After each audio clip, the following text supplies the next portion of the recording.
Bonjour, aujourd'hui mardi, je reviens vers vous pour vous parler des Jeux olympiques et notamment des athlètes au temps des Jeux olympiques anciens.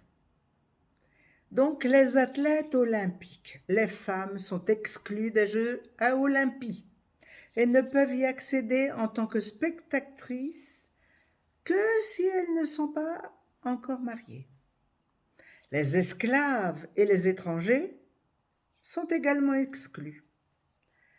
La sélection des participants aux Jeux. Alors, il faut être un homme, être d'origine grecque et être libre. Ceci va durer jusqu'au IIe siècle avant Jésus-Christ. La plupart des athlètes sont issus de familles riches. Comment est le stade? Eh bien, le stade à Olympie, il est rectangulaire et non pas ovale comme aujourd'hui.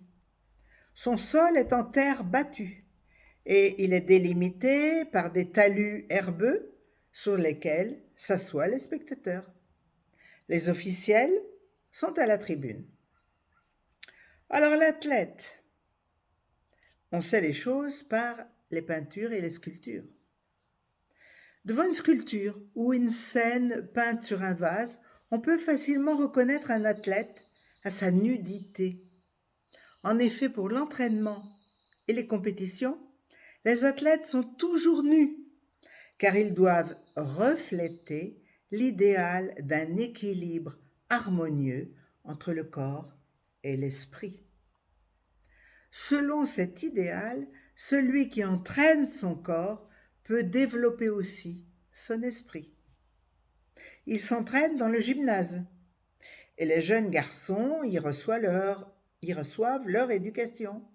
Physique, bien sûr, musique, arithmétique, grammaire, lecture. L'entraînement individuel a lieu pendant des mois.